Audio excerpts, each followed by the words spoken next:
Saudações, em Goiás, 6h30 da manhã, domingo, 23 graus. A noite ontem foi difícil, porque nesse calor, eu não sei o que eu comi, mas não me fez bem. Passar mal nessas circunstâncias é bem desagradável, muito desagradável. Mas felizmente, um dia. Gente, as ruas, vocês podem notar, estão absolutamente vazias. É um silêncio sepulcral. O clima pesou.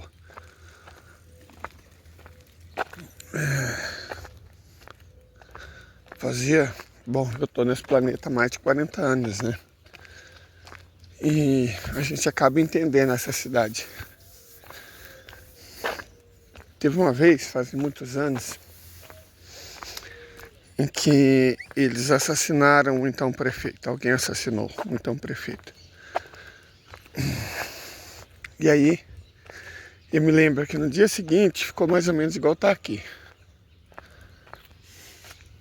Sabe? Silêncio. Sem barulho nenhum. E o dia de hoje me lembra isso. Mas ninguém tá aqui para ouvir crônicas sobre cidade pequena em situação de calor extremo. A gente tá indo para Dona Mãe, né? Sobreviver mais um dia que nós temos.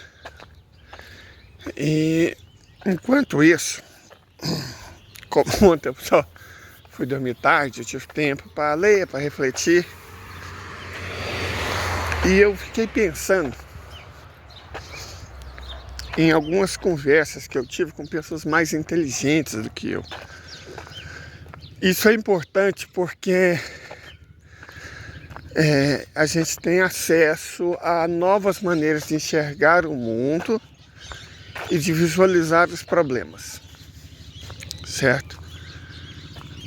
Isso é importante, porque eu não posso ampliar o meu escopo de análise se eu ficar preso nas minhas próprias convicções, nas minhas próprias certezas, certo? A gente só avança, de verdade, a gente só avança mudando. Certo? É assim que a gente avança. A gente ouve, a gente não aprende falando. A gente só aprende ouvindo. Certo? E ouvir não é só escutar. Perfeito? Então, estava trocando ideia com um economista, muito melhor do que eu, a respeito do fato dos Estados Unidos não terem quebrado. Eu já disse algumas vezes que, do ponto de vista da teoria macroeconômica, neoclássica, que é hegemônica, é a prova que a teoria está errada. Porque não faz o menor sentido. Os Estados Unidos já era para ter quebrado. Certo? Um problema fiscal terrível, um problema imobiliário enorme, está cheio de indicadores nesse sentido.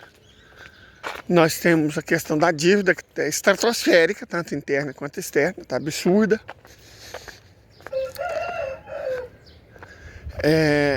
A inflação, a crise inflacionária. Então, qualquer aspecto, você olha, os Estados Unidos têm desemprego. Internamente a população... Os Estados Unidos são o único país do mundo, na prática, que não tem nenhuma forma de assistência médica.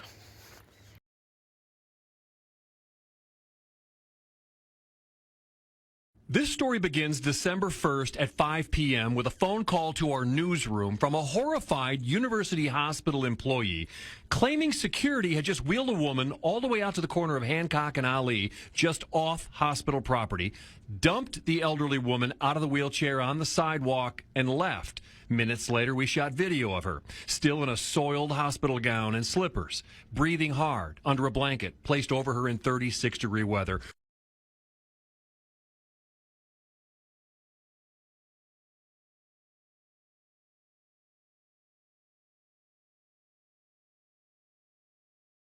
O porquê o sistema de saúde estadunidense é tão caro? O gasto per capita de um estadunidense com saúde é de $12 mil por ano. Em comparação, países como o Reino Unido gastam 60% a menos. Primeiramente, isso começou em 1945 com a criação da Lei McCarran-Ferguson, que dava poder ao Estado de regulamentar o sistema de saúde, e com isso houve a limitação do número máximo de médicos para valorizar o seu salário e a exigência de doutorado, regulamentação para expandir os hospitais e leis, onde você é obrigado a ter seu plano de saúde, senão será multado, ou seja, o governo americano impediu um aumento na oferta e forçou uma demanda sobre os hospitais, o supervalorizando. Então, caso o Brasil privatize seu sistema de saúde, ele não será nem de longe tão caro como nos Estados Unidos, mas para que tenha uma boa qualidade, também seria necessário ter uma redução na burocracia para o setor ter facilidade em expandir. I wonder if you could tell me how expensive you think calling an ambulance out to your location is in America. I guess it depends on like where you live. It really does. Is there a price for that? Yes, Jeez, $100, $200. $2,500. For what? Why? Why? An inhaler. $100, Yeah, you're pretty close. It's a bit more. 120 $250 to $350. for an inhaler. Yes. Man, so if you're poor, you're dead. So 2 EpiPens. How much do you reckon they are? $80. $600. $40, I'm afraid not. more. More. $100, More. 150, More. 250. More. Shut the fridge. More. £300, Double it. $600. What? Cost of childbirth. Jesus. 50 grand, something ridiculous now. Yeah, see, I've blown the figures up in your head now, haven't I? Because they're larger. It's the highest, generally speaking, is about 30 grand. Okay. I Oh, is say that reasonable? You haven't not reasonable. 100, 200? dollars. Yeah. The average is about 10 grand. It can go up to 30,000. 10 grand for a baby. Give birth by C-section, Yeah. and you would like to hold your baby after you've given birth to it. Actually, yeah, that's what you do. Yeah, you have to pay to do that. Yes. To hold my own child that I've been carrying inside of my womb. Okay, no thanks. In which case, the coil, IUD, contraception, how much do you think that costs? For one person to implant $1,000? Yeah, a little bit higher. Really? Yeah, $1,300. Oh, $40. $40. For skin-on-skin contact. What do you think of the NHS? Literally the gift that keeps on giving. Literally, people are so dumb for taking advantage of it, and I don't want it to change. Fun, does it make you grateful for the NHS? Absolutely. I mean, I didn't know how much free healthcare we got like just off the bat, but like knowing you have to pay like 30 grand for a child, it's outrageous. It really is ridiculous. So, thank you NHS for. É um negócio, como qualquer outro. E, bom, eu não preciso dizer as consequências disso, né? Eu vi um videozinho aqui, eu não sei se eu vou conseguir achar ele novamente, mas um videozinho muito interessante falando que a expectativa de vida dos Estados Unidos, ela é 4 anos mais baixa pelo simples fato de que as pessoas lá simplesmente morrem porque não tem atendimento médico. O que é uma coisa no Brasil inconcebível. Certo? Coisa no Brasil inconcebível. No Brasil, algumas pessoas morrem por falta de atendimento médico. Nos Estados Unidos pode ser qualquer um. Um sujeito teve um problema com Covid e a conta dele ficou em $1 milhão. Os hospitais estão pegando pacientes que não podem pagar e estão mandando segurança jogar eles na rua. Certo? E esse é o tipo de coisa que existe nos Estados Unidos. Essa é a sociedade americana. Então, você olha para os Estados Unidos e pensa como esse trambolho ainda está de pé. Que, sinceramente, gente, não faz sentido. O que a gente aprende da faculdade não faz. Assim, qualquer outro país do mundo já estaria quebrado. Não faz. Sabe, é difícil de conceber. Bom, mas o fato é que está quebrado, né? E aí vem aquele, na teoria, a prática é outra. Então, o que sustenta os Estados Unidos?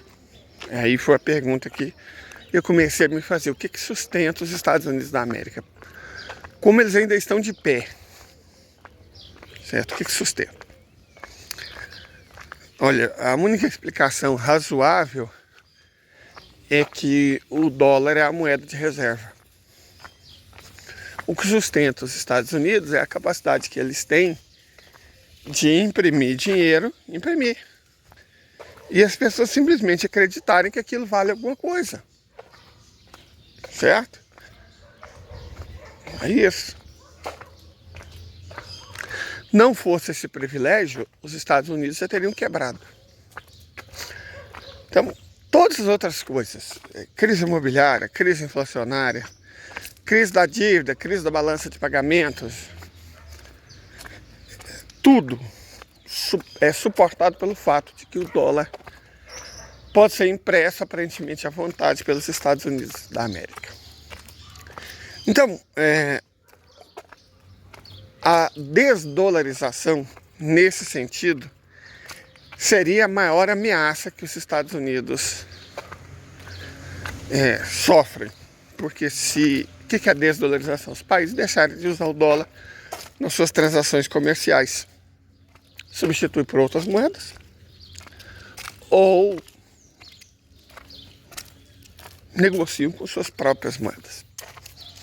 Certo? E aí você tem uma série de moedas regionais que devagarzinho vão se colocando. O real na América do Sul, o rand no sul da África, o euro na Europa e no norte da África, o dirham é a moeda de maior potencial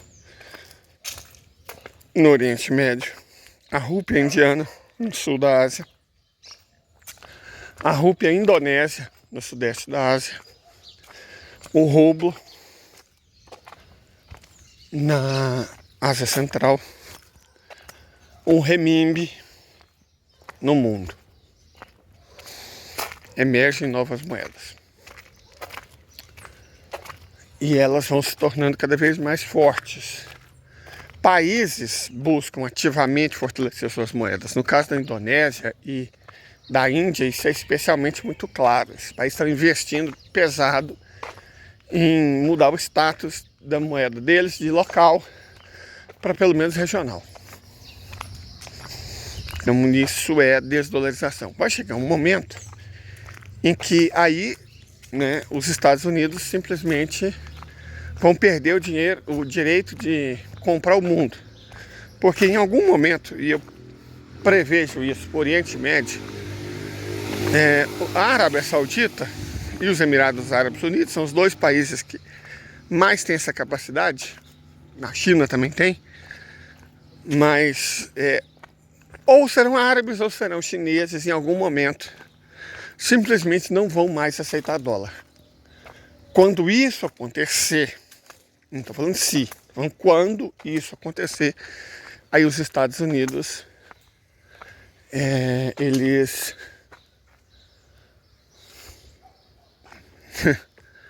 eu fico impressionado com a engenharia de bairro.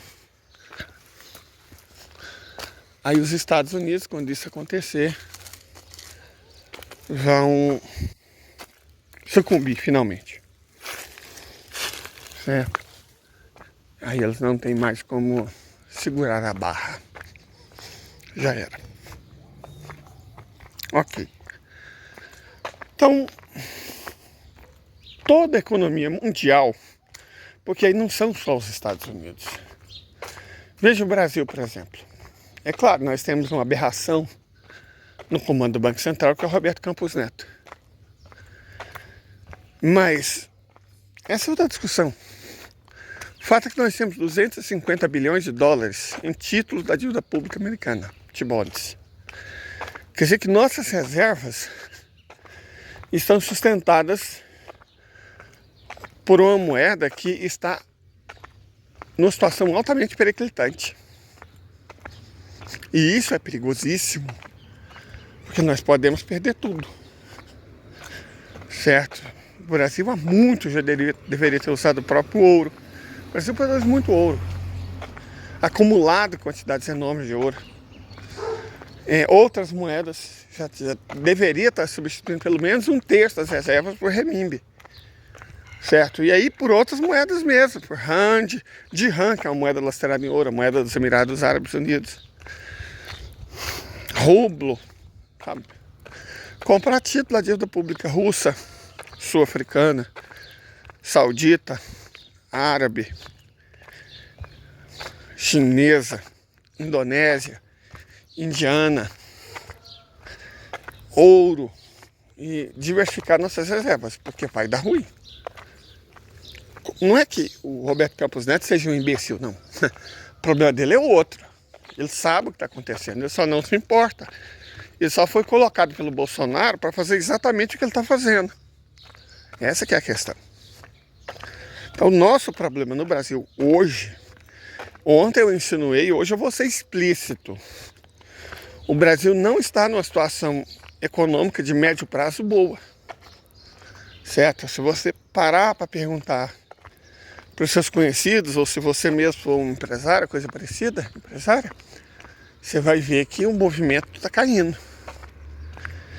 Que as coisas estão ficando complicadas.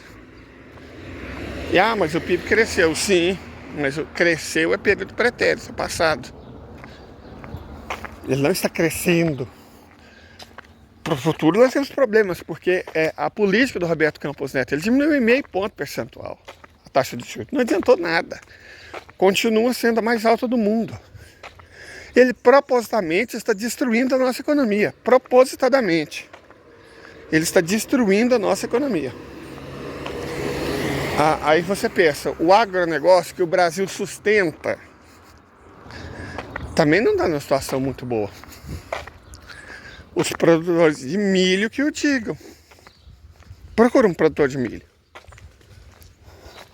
Os produtores de criadores de gado que o digam. Para vocês entenderem o que eu estou falando, olha o preço do leite, R$ 3,85. Até os derivados lácteos estão baratos. Por que isso é um problema? Isso é ótimo para a gente. Sim, para a gente é ótimo. Mas o produtor não. Nós estamos numa seca terrível. Não tem capim no pasto. Eu não entendo como os agricultores estão conseguindo, porque se o leite está aqui a R$ 3,85, eu tenho medo de perguntar quanto o produtor está recebendo por esse leite. Certo? Tem coisa errada. Procura um criador de gado. Aqui na minha cidade tem ambos. Que tem indústria, mineração, agricultura e pecuária. Certo? Por fatores outros, aqui em Catalão tem essas 4 coisas bem desenvolvidas. E a pecuária está numa situação ruim, bem ruim. A agricultura está passando por uma situação difícil. A mineração está numa situação instável. E a indústria tem problemas. Certo? E o responsável por isso tem nome. Roberto Campos Neto. Se o PT sumisse com R$1 trilhão, o que será que iam fazer, hein? Mas, como foi um aliado do Bolsonaro, o senhor Roberto Campos Neto, tá tudo de boa. O senhor Roberto Campos Neto, na presidência do Banco Central, sumiu com R$1 trilhão do balanço do banco, isso mesmo. E finalmente isso aí vai servir como justificativa pro afastamento desse vagabundo. Os aliados do presidente Lula já estão em cima disso, estão pegando a decisão do TCU que não aceitou as justificativas do Roberto Campos Neto e vão pra cima pra tirar esse vagabundo. Finalmente o Brasil vai se ver livre desse vagabundo que fazia a população sofrer com esses juros absurdos de 13,75%. Não é à toa que o presidente Lula estava sempre criticando esse cara que na verdade é um entulho do governo Bolsonaro que permaneceu durante o nosso governo do Lula. Ele não devia ter sido apenas demitido, ele deveria estar preso. Certo? Ele deveria estar preso. Preso. Cadeia. Mas não. Está todo faceiro, protegido pela mídia, ninguém fala o nome dele, ninguém responsabiliza ele por nada. Está lá quietinho, super protegido. Então, temos problemas. E o interessante é que aí ontem nós falamos sobre o papel da imprensa, né? como agente do sistema capitalista. E a imprensa, ontem nós falamos, ela é um problema porque ela é o braço midiático, né, ideológico, ok? Mas há outras questões envolvidas. Nós vimos que ontem, na nossa discussão, a questão é que ela demonizava um determinado grupo de países, né? Árabe, chinês, russo, indiano. E quando a gente fala imprensa, não é só a mídia, não. Só as redes sociais também. Tá tudo uma coisa só. E, por outro lado, ela ou santificava alguns países, né? Quem vê a Ucrânia acha que é um país normal, governado por um sujeito normal. Que o Zelensky é uma pessoa boa. É um governante democrático, competente. Você não ouve nada mostrando o Zelensky como ele é.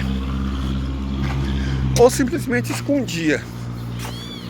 Eu costumo fazer com os Estados Unidos.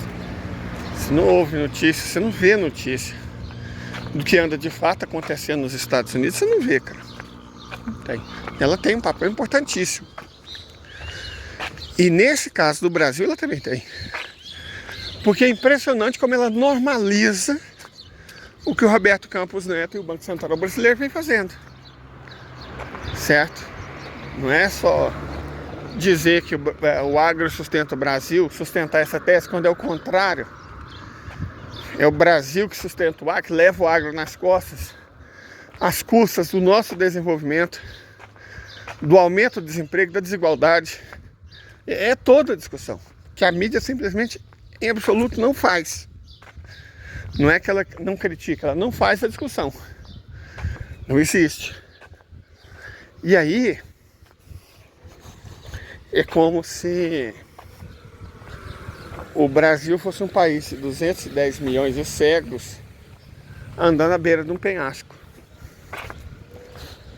Certo? E evidentemente isso tem um custo. Isso oferece um risco. Certo? Oferece um risco.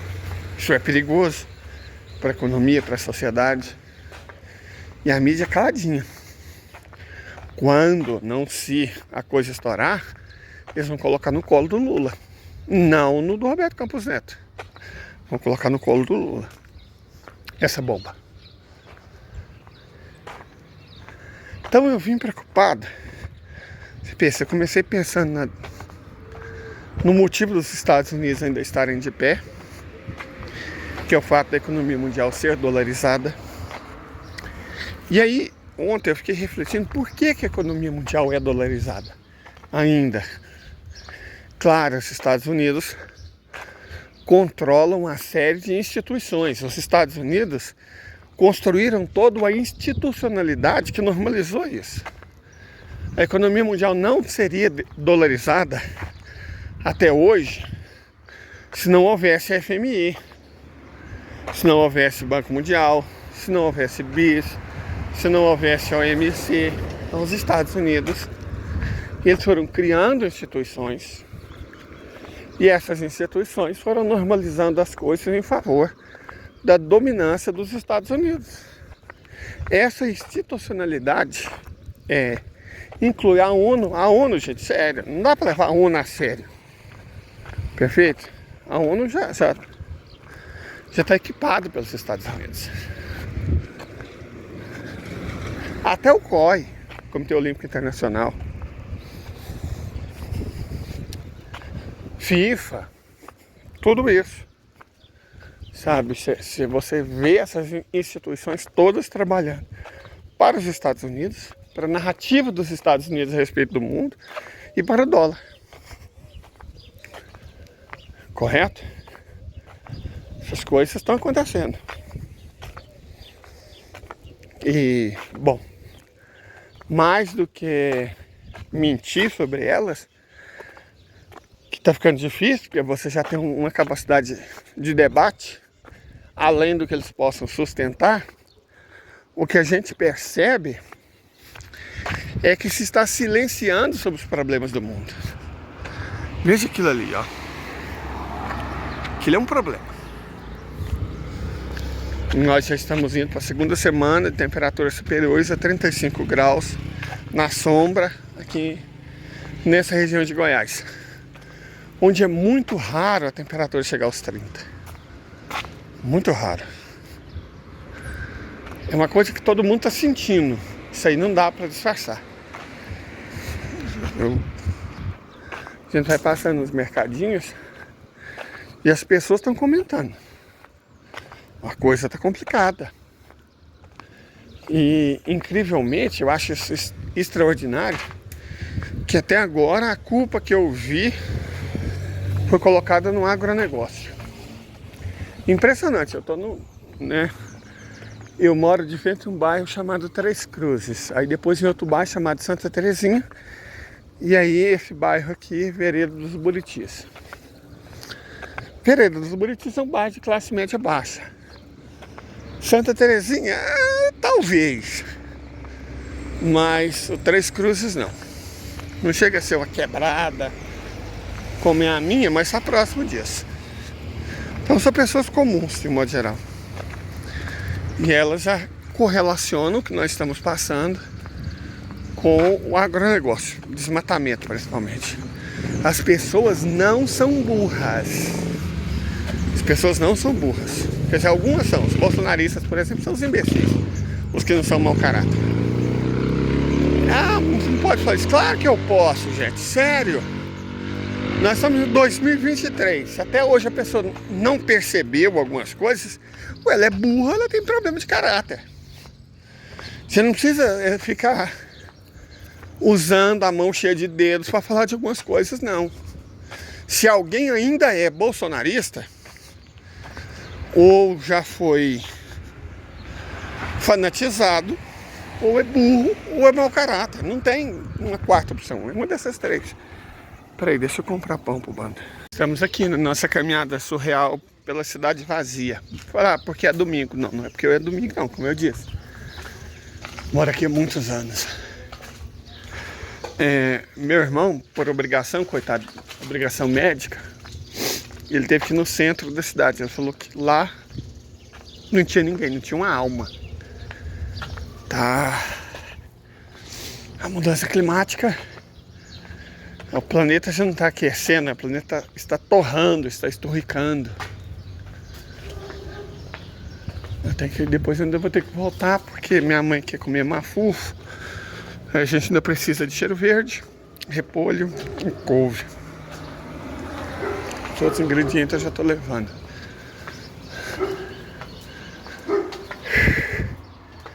Mas é tão estranho, gente, sério. É uma sensação ao mesmo tempo pré e pós-apocalíptica.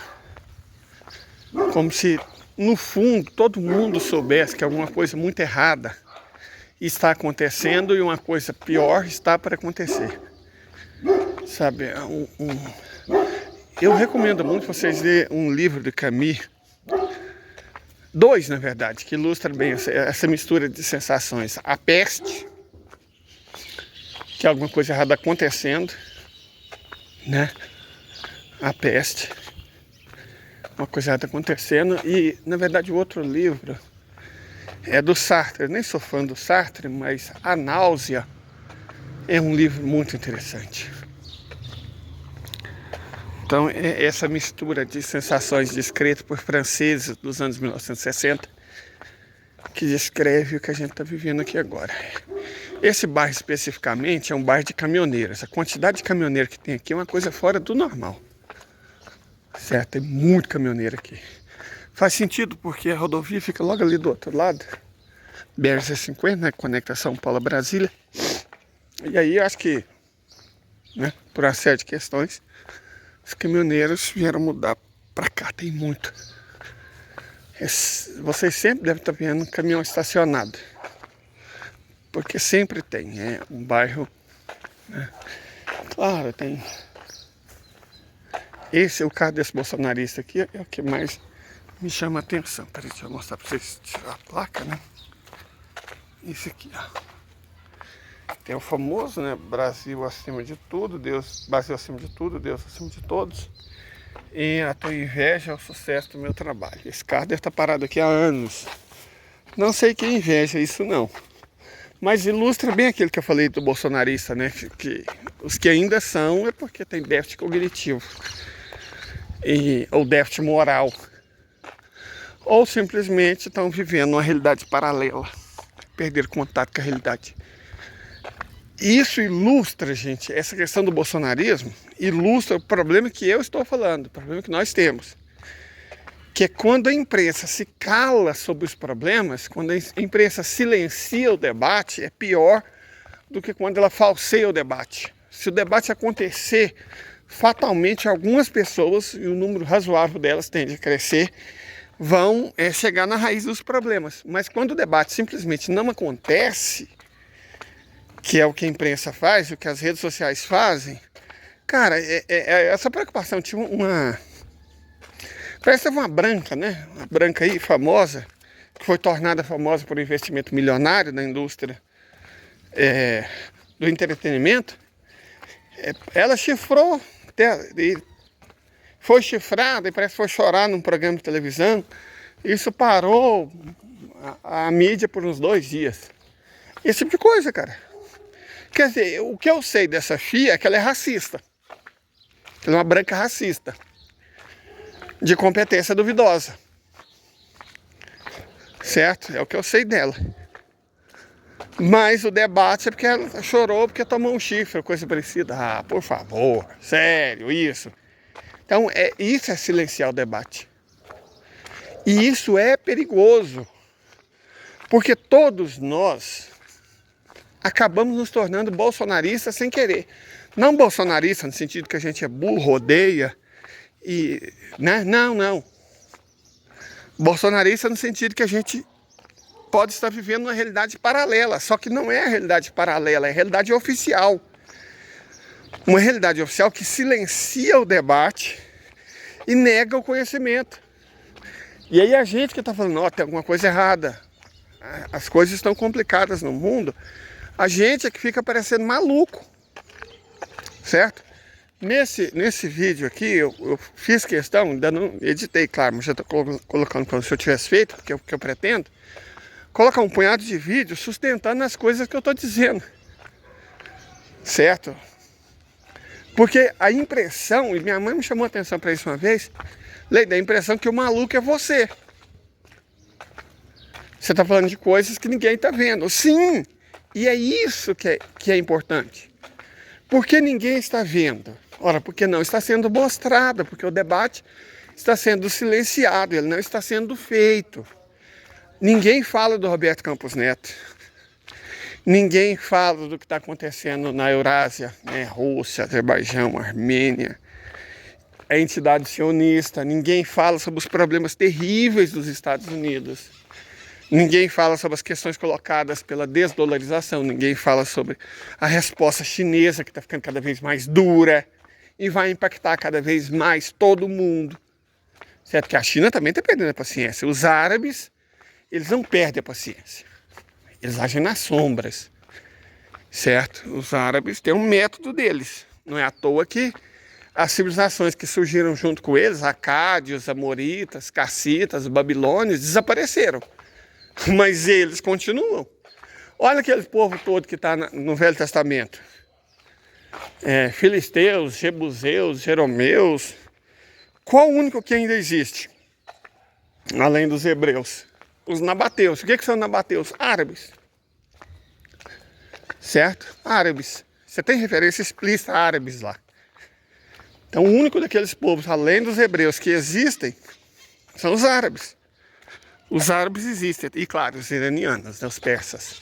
Eles existem há tanto tempo, porque são espertos, são inteligentes. Eles sabem a hora certa de entrar e a hora certa de sair. Visivelmente, o Bin Salman e as outras casas árabes estão pulando do barco. Só os imbecis do Catar que estão permanecendo. Mas visivelmente eles estão pulando do barco. Tanto que Emirados Árabes Unidos e Arábia Saudita já estão nos BRICS. Certo? Então, gente, para finalizar, eu só deixo um recado importante. Não se apresse, mas não percam tempo. Permaneçam atentos. Porque alguma coisa grande está para acontecer. E essa não é necessariamente boa. Certo? Então é isso. Tenham um bom dia, um bom domingo. E a gente vai ver o que acontece ao longo desse dia.